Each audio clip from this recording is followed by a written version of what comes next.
Today I wanted to talk a bit on the topic of feeling overwhelmed, particularly directed towards stay-at-home wives, towards homemakers, towards moms, because at the moment I actually feel a little bit overwhelmed.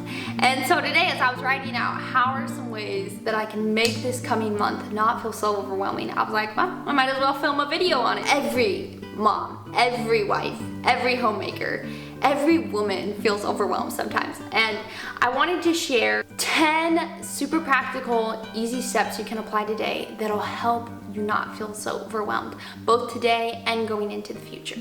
So looking at the month of August, we have so much going on. We're gonna be gone a total of about a week probably during August, just seeing some different people. And then I have several friends coming into town that I haven't seen in a couple of years that I really want to get together with.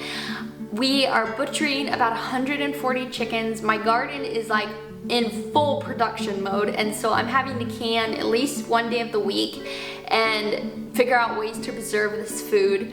We also live on the same property as my mom and younger siblings, and so there's about 20 acres that just constantly need maintenance that we've all been working on a lot. And so my husband's been going around the cabin that we live in, cutting down trees and removing fire hazards because it's just grown up like crazy, and there's constantly yard work to be done and things that need to be cleaned up, and so we all just stay really busy. So with all that being said, this month's just really busy, and my husband's doing music and we have Bible studies that we do, and I just look at this month and feel overwhelmed. And so I want to share 10 different tips of things that I am doing that I know will alleviate some of this stress and already have been making me feel like, okay, this month is doable. Oh, next Tuesday at 4 o'clock? Yeah, we're free. We'll be free until 6 that night. This is going to sound really kind of stupid, but my point number one is to not overplan, if at all possible. And I realize if you're watching this video, you're like, that's kind of stupid, because obviously if I'm watching this video, I'm overbooked. My point is just that when at all possible, learn to say no to certain things. But also, I know there are times in life when we just are busy and it's unavoidable. It's just unavoidable. It's stuff we have to do. And so, with that being said, let's move on to point number 2. Immediately, as soon as I feel overwhelmed, I go to my to-do list. This is my lifesaver. This is what keeps me on track and keeps me getting things done every single day. I'm not gonna go into a ton of detail about my to-do list here, but I will link down below this video my full tutorial of how I do to-do lists every single day and how it's made me at least twice as productive every day that I make a to-do list. So this is the first thing I do. I write down everything I can possibly get done in a day, and I just go to work, trying to cross off those tasks, because every time I cross off a task, it makes me feel so motivated. So that is tip number 2, make a to-do list. Tip number 3 goes right along with this to-do list, and it is to not procrastinate. If there is anything that you can fit in those 2 to 3 minute spare moments you have throughout your day that are maybe just kind of wasted, or that I'm looking at my phone or doing nothing with, I go to my to-do list and I have those written down. And so today I had like an extra hour. So I was like, okay, I'm going to try to film as many videos as possible, because I know these next couple of weeks it's gonna be really hard for me to film a video every week because we're gone a lot of the week. And so look for those spare moments throughout your day and try to accomplish those little tasks that don't take all that long but can make you feel really overwhelmed, rather than putting it off until the next day. 4, do what you can in a day, but only focus on that day. Don't get overwhelmed. If I start thinking about what's going on next week and the week after that and what I need to get done by the end of this month, it starts to get really overwhelming. Versus if I just look at what can I bite off and chew today that can save me having to do more tomorrow. And so viewing one day at a time to some extent, rather than feeling so overwhelmed about what the entire month entails, can really help you feel less stressed. Tip number 5 is to create a productive morning routine. I will link down below my morning routine that I do basically every single day that has helped me so much, because by the end of my morning, I have done all the dishes, I've done all the laundry, I've picked up my house, I've done my Bible, I've fed my daughter, and I just feel ready to tackle the day. And so developing some type of a system that you can put in place every day that doesn't have to be based around getting up at an exact time, that doesn't have to be overly strict, but can just encourage you to get more done earlier in the day, will leave the rest of your day feeling so much more motivating and so much more productive and a lot less stressful. Number 6 is to write every detail of your life in a planner.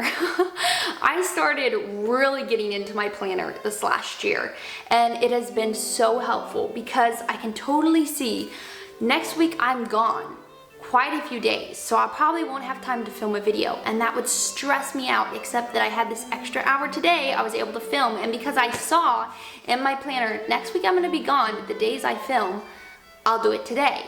And so writing every detail down, I write down my husband's schedule, I write down the extra shifts he works, I write down what days I need to film, I write down what days I'm going grocery shopping. All those little details in here make it a lot less stressful.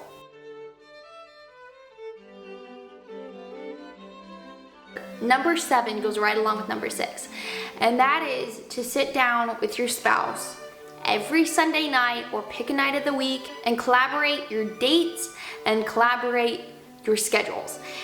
And we've just really started trying to focus on this more recently, because in our first year or so of marriage, this was actually a point that was kind of frustrating to both of us, was because I would have something planned, my husband would have something planned, we forgot to tell each other, and it was on the same day, and it just got irritating. And so this has been so helpful. At the starting of the week, I sit down and I ask my husband, okay, tell me every date that you're working an overtime shift. I write that down. Tell me what you'd like to accomplish this month. He tells me. I tell him what I have planned. And that way, at the start of the week, we know exactly what's going on during the week, so it doesn't surprise us. This alleviates a lot of friction that can be caused when you both have something going the same day that you both think you told the other person, and yet there was some type of a miscommunication. So get those dates, make it a fun time, get some coffee, drink some tea. That's usually what we do. We sit on the couch and we say, let's plan out our next week together. It's really actually super fun. Number 8 is to pray for the right attitude. I know attitude has so much to do with everything, and if I am feeling really stressed, it's really hard for me to pull back from the situation and enjoy every day. And so I pray a lot when I'm feeling really overwhelmed, or when I'm feeling like, oh, how am I going to be able to accomplish this? I pray for God's strength, I pray for the right attitude, and so that going into all these different situations, I can enjoy them rather than feeling so stressed that we have to butcher all these chickens, and so stressed that we have all these things I need to get canned in the garden. Praying for the right attitude helps so very much. Number 9 is to try to relax and enjoy the ride. And this kind of goes with praying as well. These are things that if I view one day at a time, and I view that I'm being productive and I'm making a dent in the month's job, then I'm finally able to enjoy the ride, versus if I'm looking down long term and seeing all these things we have to do and I'm so stressed out that I can't enjoy the moments of canning with my daughter, or spending time with people that I care about, or all the little tasks that come up every single day. So I'm trying to slow down, enjoy the ride. Don't be so stressed, be more relaxed. It's okay if the garden has a few weeds in it. It's okay if the house isn't clean every day this month. It's gonna be okay. Number 10, and this is my final tip for you that is so helpful as well. I highly recommend, if you have not seen, go back and watch my meal prepping and lunch videos, especially the meal prepping part. I put the exact time there that part of the video takes place. Because every Monday over the spring and summer, I've devoted some time to meal prepping and freezing extra meals. And so then when you come to seasons like this, I know I have chicken pot pies that I made, I can pull out of the freezer. I have soup I made, I can pull out of the freezer. I have some really easy meals that can make these times that feel really overwhelming run so much smoother. So if I know I don't have to make dinner tonight, that just opens up so much more space for me to get other things done.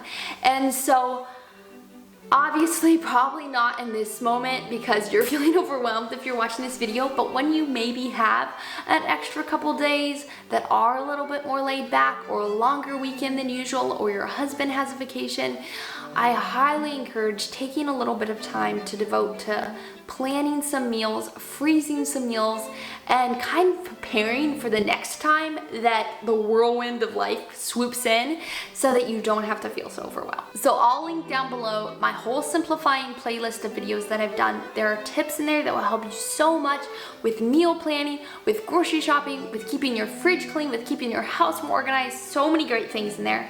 I will also link down below my morning routine video, which I've done to this day, and I absolutely love it. And I will link my to-do list because those are all fabulous things that have helped me so much during this time of a little bit of chaos. So thank you so much for watching. I hope this video was helpful. If you have any really great tips or tricks, I would love to hear about them. So drop a comment in the comment section and let me know what you do to kind of cut down on the overwhelm during really chaotic times. So thank you so much for watching. Have a great week, and I will see you in my next video. Bye, you guys.